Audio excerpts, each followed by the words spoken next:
Itu kalau dalam kitabnya Syekh Izzuddin bin Abdissalam itu di sana dikatakan la yudrakul haq li ajlil batil. Wah, ini Artinya itu jangan pernah kita itu meninggalkan satu kebenaran hanya karena di dalamnya ada kebatilan. ya siap.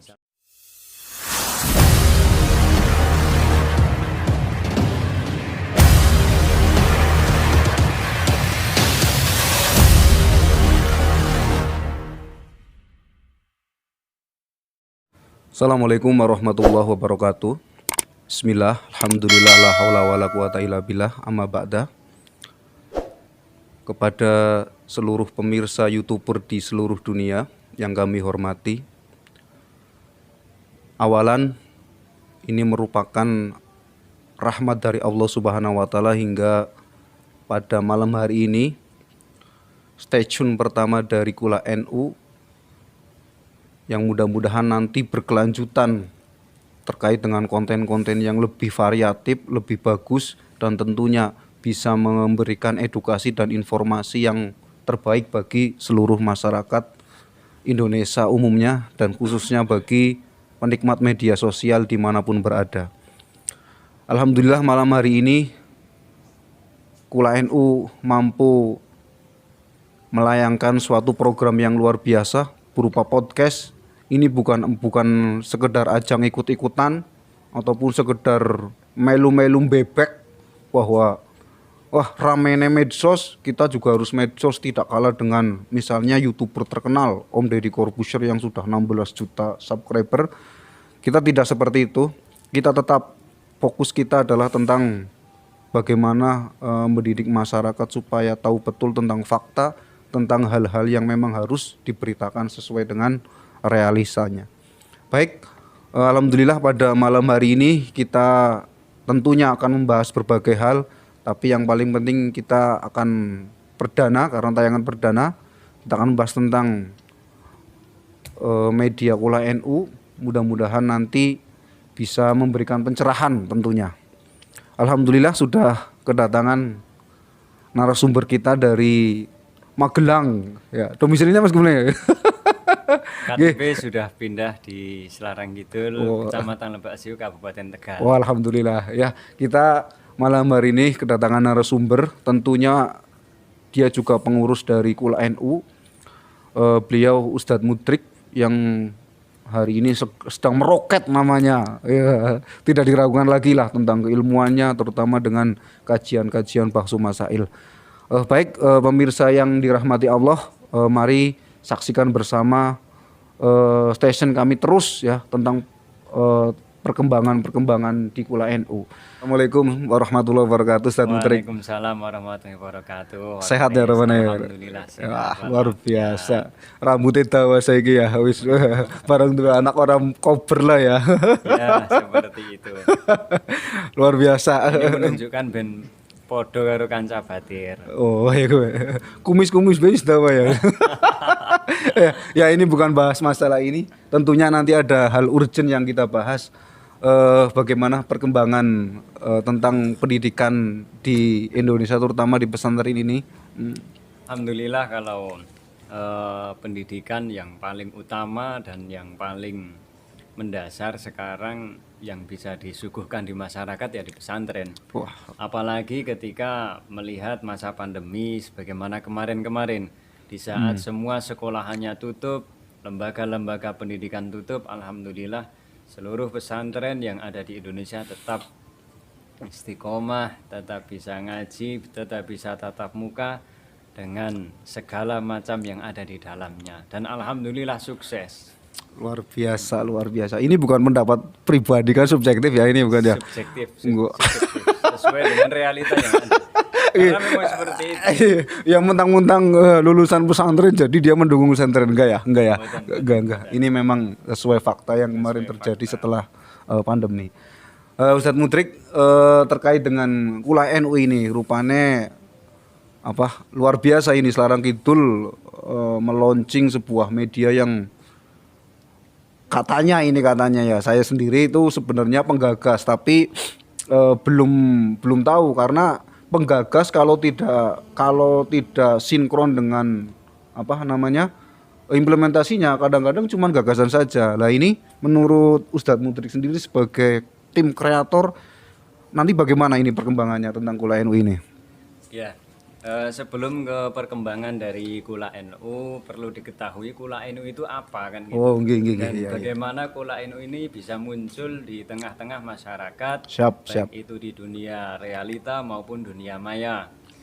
Pada awalnya berawal dimotori dari GP Ansor, Luar biasa.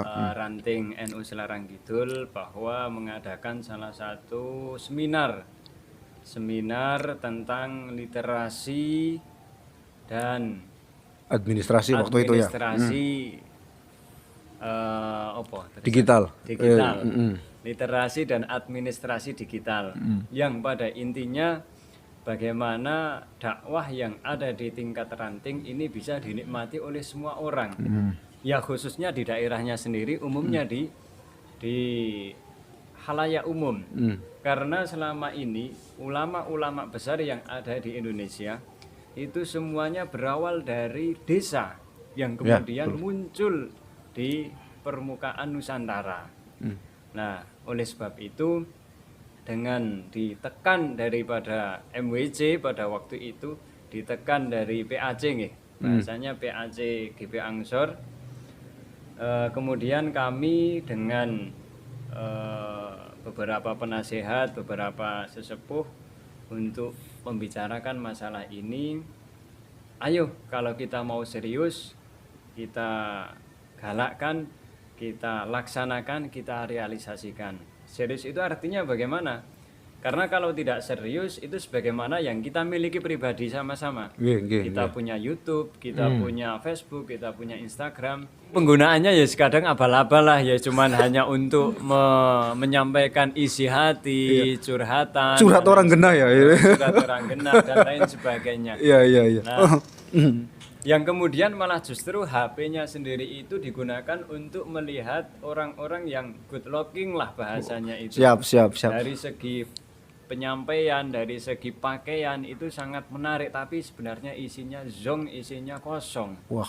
Ini Ya, sebagaimana Ustadz Wahabi, siap. Ustadz Salafi yang hanya mengandalkan 3 hadis, kemudian bisa menyalah-nyalahkan orang lain. Ini kan membuat kita resah, membuat kita harus segera melakukan reaksi, segera membentuk satu tim untuk menolak, untuk membendung. Iya, pengaruhnya itu yang membendung pengaruh dari radikalisme, terorisme, radikalisme yang berawal dari pemahaman-pemahaman dari YouTube kaum sebelah kan ngoten.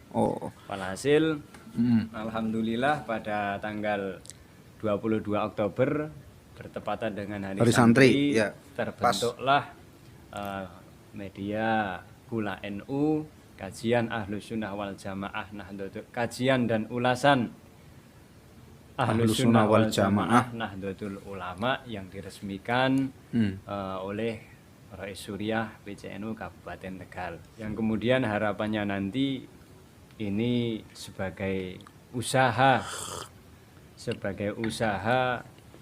kita melakukan proses dari yang disebut dengan ad-diniyah, misi keagamaan, kemudian al-istimaiyah, misi kemasyarakatan, dan al-wataniyah, misi kebangsaan. Yang nanti insya Allah akan memberikan tayangan-tayangan yang bermanfaat tentunya. Iya. Dari pernyataan jenengan ada yang menggelitik bagi saya ini, bagi saya ini. Ini kan Kula NU kan lahir dari desa kecil ya. Desa kecil. Tapi di situ ada konsep tentang ijtimaiyah, ada diniyah, ada al-watoniyah. Tentunya itu merupakan nilai-nilai universal loh. Nilai-nilai yang semua bangsa atau semua manusia tuh memegang itu. Nah, yang ditawarkan dari Kula NU sebenarnya apa sih poin-poin utamanya? Poin-poin utama dari Kula NU tidak lain tidak bukan dari misi yang telah disebutkan tadi. Mungkin kalau saya sebut tadi misi ad-diniyah, misi keagamaan, maksudnya adalah kita akan melahirkan atau memunculkan para ustadz, para kiai yang ada di desa Selarang Kidul ini untuk go nasional lah minimal itu. Luar biasa ini ya Ustadz Mudrik ini, masih muda, potensial ya. Ketara oleh bojone ayu kayak gitu. Ya, baik. Cukup jelas ya terkait dengan Kuliah NU. Memang saya kira ini kalau memang ada kesempitan dari pikiran saya, ada salah satu yang menyempit. Di situ ada tergelitik juga, di situ ada kata membendung tentang aliran-aliran Wahabi ngono loh. Sedangkan pemerintah sendiri ngono loh. Sedangkan pemerintah sendiri untuk membendung itu pun kerepotan. Karena mereka selalu menggunakan jargon itu demokrasi lah, kebebasan berpendapat lah, kebebasan berpikir lah. Meskipun dari cara pikir mereka, cara pendapat mereka itu jelas bertentangan demokrasi. Menurut panjenengan gimana? Itu kalau dalam kitabnya Syekh Izzuddin bin Abdissalam itu di sana dikatakan la yudrakul haq li ajlil batil. Wah, artinya itu jangan pernah kita itu meninggalkan satu kebenaran hanya karena di dalamnya ada kebatilan. Ya, siap. Salah satu contohnya adalah dunia maya ini diisi oleh ya selain beberapa kemaksiatan juga ada kebaikan lah tentunya lah. Kebaikan dan juga ada sesuatu yang menyimpang yang saya sebut tadi, masalah liberalisme, kemudian terorisme, radikalisme itu kan muncul semuanya di media sosial yang siapapun bisa mengaksesnya dimanapun ia berada. Dan kemudian sangat mudah untuk memasuki otak-otak anak-anak kita. Nah, dengan kita memasuki konten-konten terus dalam media ini, harapannya ketika ngeklik bagaimana hukum tahlilan yang muncul Kuliah NU, bagaimana kita ziarah kubur yang muncul Kuliah NU, dan lain sebagainya, sehingga mereka tidak sebagaimana kacang yang lupa dengan lancarannya. Ketika pemuda-pemuda Selarang Kidul merantau di Jakarta, di Yogyakarta, di Surabaya, mereka kadang ketemu dengan, karena rohani itu kadang haus nih, haus akan ilmu agama, sehingga ketika merantau itu ada ilmu agama yang di sana selalu ingin mendekat, karena saking lamanya nggak ngaji. Itu dimanfaatkan delalah yang hadir adalah ustadz-ustadz yang hafal 3 hadis mengkafirkan kaum sebelah. Nah, untuk membendung inilah iki lho media nggone desamu yang harus diikuti karena merupakan tanah kelahiran yang dulu ketika sebelum merantau ia ngajinya sama ustadz tersebut, sama kiai tersebut. Setidaknya kita bisa membendung daerah kita. Kalau desa berarti ya Selarang Kidul, kecamatan berarti ya Lebak Siu, ya umumnya Kabupaten Tegal ini, supaya tidak ada benih-benih radikalisme, tidak ada benih-benih terorisme maupun liberalisme. Nah, itulah yang disebut la yudrakul haq. Jangan kita kemudian lah sing ngisi tahlilan wis pirang-pirang, lah sing ngisi masalah ziarah kubur, amaliyah Nahdlatul Ulama sudah banyak. Jangan seperti itu, karena media sosial ini sangat luas.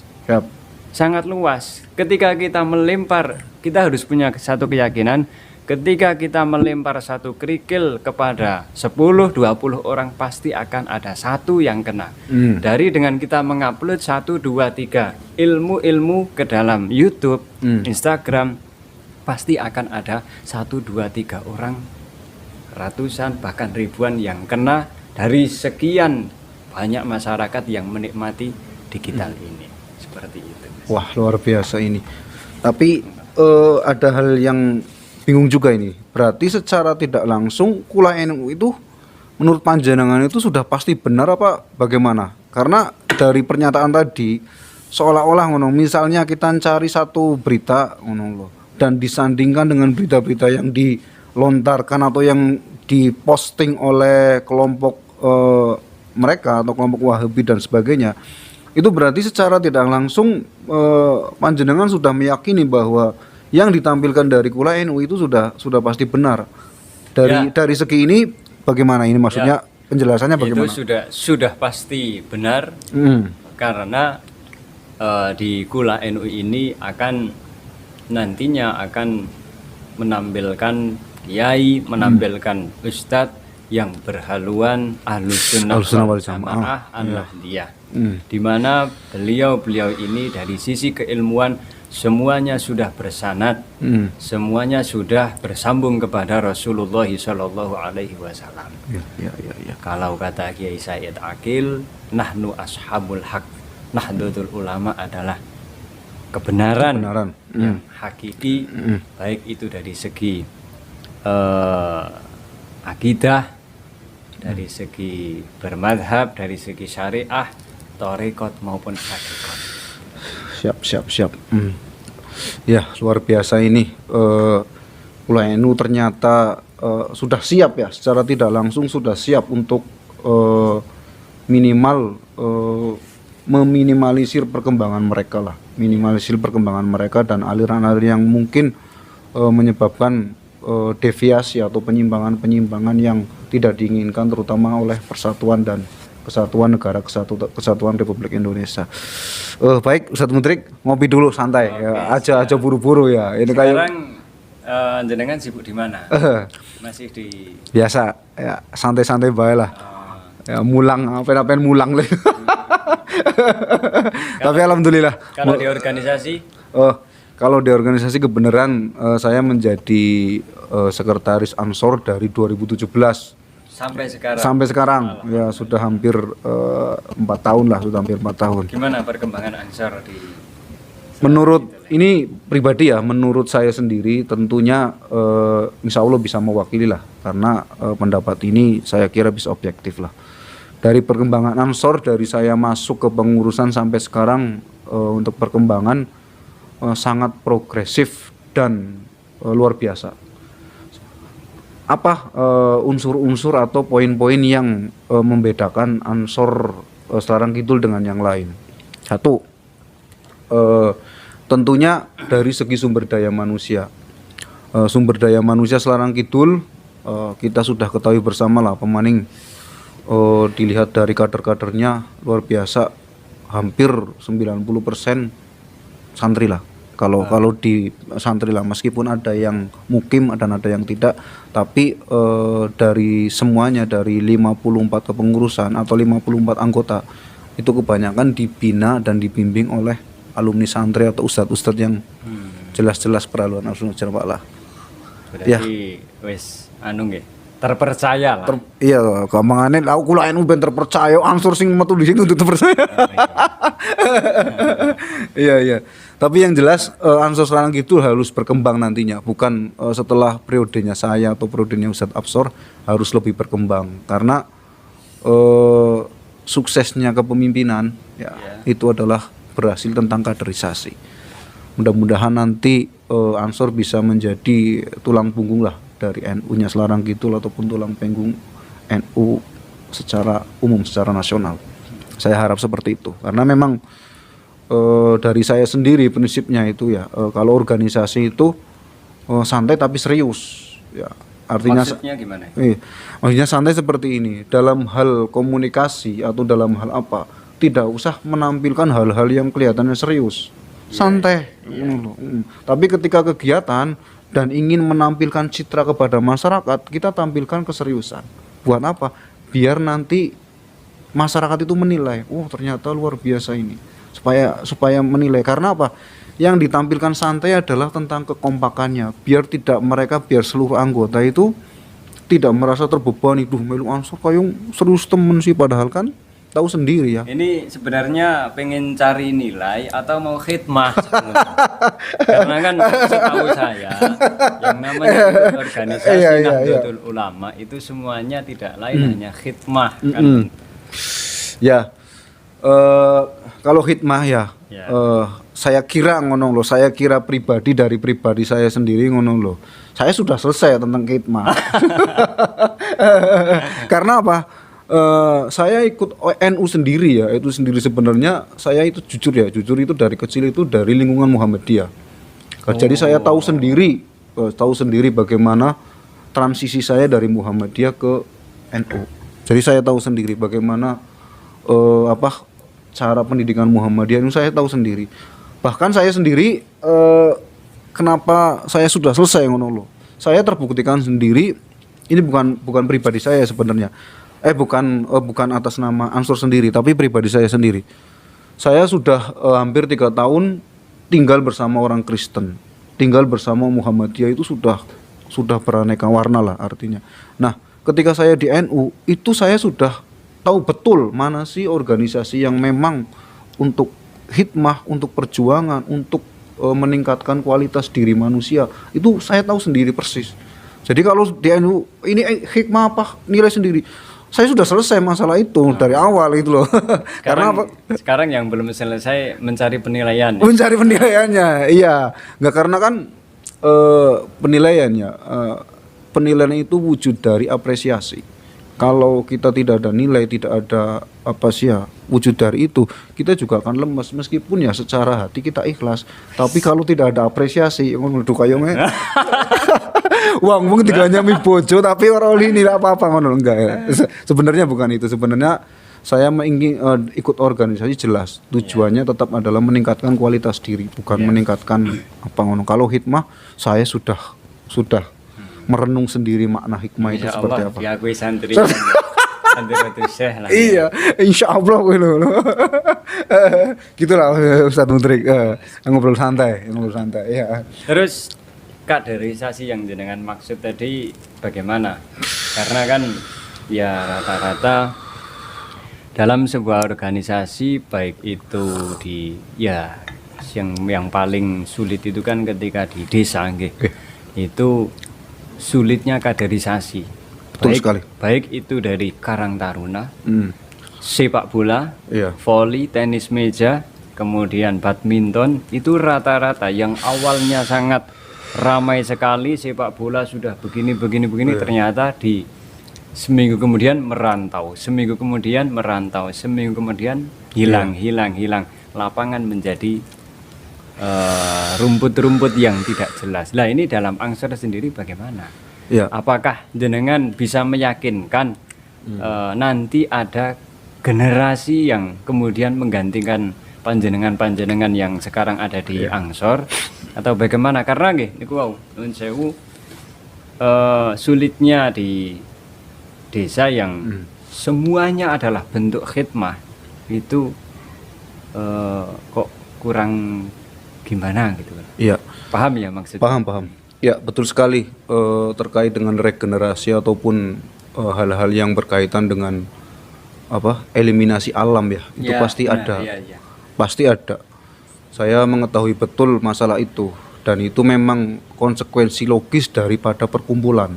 Dimanapun perkumpulan, dimanapun organisasi, pasti ada seleksi alam, ada eliminasi secara otomatis. Itu memang ada. Tapi dari saya sendiri ya, bahwa Ansor itu punya prinsip. Ada satu prinsip yang harus dipegang oleh masing-masing anggota, terutama dengan nilai-nilai keislamannya. Saya kira itu sudah sebenarnya ya, kalau menghayati betul tentang nilai-nilai keislaman itu sudah selesai. Baik itu merantau ataupun kemana sajalah, itu merupakan panggilan jiwa ya, atau panggilan hidup. Kita malahan Nabi saja malah menyuruh merantau kok, ke Cina lah, kemana lah. Itu kan kaitannya semuanya ibadah. Cuman kalau memang terkait dengan bagaimana meregenerasi supaya nanti setelah ini tidak vakum lagi, itu memang harus dipikirkan betul. Tentunya jalur kaderisasi resmi itu memang harus dirutinkan atau dijalankan secara maksimal lah. Misalnya kalau memang setahun sekali atau setengah tahun 2 kali, ya memang harus dilaksanakan. Nah, di situ yang perlu ditekankan adalah tentang prinsipnya. Bukan tentang kumpul-kumpulnya. Melu organisasi, kumpul-kumpul sing penting ngopi ngono lho. Itu memang menyatukan, tapi itu sangat semu. Sangat sementara sekali. Kalau tidak dipegangi dengan prinsip bahwa ini loh bukan Ansor, ini adalah hikmah. Ansor adalah bagaimana mengorbankan diri kita untuk masyarakat, untuk negara. Itu juga sudah. Dan niat kita tentunya ibadah ya, Ustaz Mudrik, tentunya niat ibadah. Kalau prinsip itu dipegang dan diyakini oleh seluruh anggota Ansor, saya yakin mereka pun akan berpikir bahwa bagaimana sih setelah saya ini saya tidak ingin Ansor ini vakum, saya tidak ingin Ansor ini hilang. Nah, mereka akan berpikir tentang bagaimana meregenerasi. Saya kira itu. Kalau kata wong sepuh itu dulu pernah ngendika ngenten. Jadi kalau organisasi sudah jadi, sudah besar, begitu juga dengan mungkin pondok pesantren. Itu siapapun yang ada di dalamnya juga pasti akan tetap berjalan karena akan mendapatkan doa dari yang sudah-sudah. Gitu. Berkah insya Allah. Jadi yang ingin saya katakan adalah jangan merasa berjasa. Karena hakikatnya yang berjasa adalah organisasi. Siap. Kadang kita itu dibesarkan melalui organisasi kan. Betul sekali. Memang untuk perkembangan Ansor Sarangkidul ya, kita bicara objektif. Perkembangannya memang tidak terlalu cepat tapi juga tidak lambat. Ada perkembangan. Ada 7 atau 6 orang yang aktif, kemudian kebetulan ya kebenaran waktu itu Ustadz Absor sebagai bendahara, saya sekretaris, terus Solah sebagai ketua. Nah, waktu itu Solah ketuanya itu memang benar-benar fresh dari Lirboyo ya, dari Lirboyo, fresh betul. Baru pulang dari pondok lah. Iya, pulang dari pondok itu wah meledak ngono. Pengen kayak wah macam sekali, cuman kan nggak ada yang menerjemahkan. Bingung ngono lho. Pan mau apa visi sebesar apapun ngono, kalau tidak ada anggota, tidak ada itu ngono lho, mau diapakan ngono lho. Mending kita fokus, kita yuk cari anggota dulu, door to door dari musola. Akhirnya untuk kegiatan Rijalul Ansor door to doornya ke musola, sekaligus tujuannya adalah merekrut masing-masing anggota itu benar-benar babat alas lah. Iya. Termasuk saya juga diajak sama Ustadz Solah ini. Iya. Berarti kena rayuan gombal ini. Jariah. Iya. Ora apa-apa ngono. Wis kadung telus manjing sekalian ora apa-apa. Sing penting hikmah insyaallah diakuni santine Mbah Hasyim insyaallah. Ngono ya? Iya. Gayeng baik, gayeng santai. Siap. Santai bae ngobrol. Monggo diunjuk sawontene nggih. Ini sebenarnya yang host saya atau jenengan? Oh ya, kolaborasi. Ya, modelnya kolaborasi. Ngetes sing mangkane engko sing selanjutnya, podcast selanjutnya sing cocok jadi host itu siapa? Lagi di tes. Kayaknya lebih cocok jenengan. Enggak, kita mengalir saja, tergantung. Kalau tema-tema keagamaan itu lebih cocok jenengan. Saya kira daya kritisnya itu mengena karena menguasai materi. Kalau ditujukan ke saya nggak menguasai materi, terus ditujukan tanya-nanya sing berkaitan dengan Mbah Hasyim. Kan nanti repot. Artinya host juga perlu kompetensi yang memadai biar tidak canggung lah ketika itu. Saya difokus di umum, kebangsaan lah, fokus di bagaimana berjalannya suatu organisasi itulah. Jadi ada faknya masing-masing. Jadi tidak benturan. Ini gilirannya enggak. Ketika giliran saya ayo, giliran jenengan ayo, yang penting aktif lah, yang penting ada konten. Itu dulu ya Ustadz Menteri ya. Siap matur suwun. Nanti kita bisa sambung lagi ngobrol-ngobrol terkait dengan keagamaan dan masalah sebagainya ngono loh. Nanti mungkin ada pemateri-pemateri lain yang nanti akan mengisi acara podcast ini. Mungkin itu ya, kami sampaikan kepada seluruh pemirsa yang ada di rumah atau yang ada di media sosial, sedikit dari obrolan kami mungkin bisa bermanfaat nantinya. Tentunya kritik dan saran kami tunggu ya terkait dengan kemajuan podcast ini, terkait dengan perkembangan Kula NU, dan mudah-mudahan nantinya tetap prinsip kami adalah memberikan edukasi, informasi yang faktual kepada masyarakat yang ada. Oh iya, jangan lupa subscribe di ini ya, subscribe, kemudian like dan berikan komentar. Kalau perlu komentarnya membangun, jadi kami bisa memperbaiki mana sisi yang harus diperbaiki, mana sisi yang harus dibuang. Mungkin itu apa yang bisa kami sampaikan, kurang lebihnya mohon maaf. Wallahul muwaffiq ila aqwamit thoriq. Assalamualaikum warahmatullahi wabarakatuh.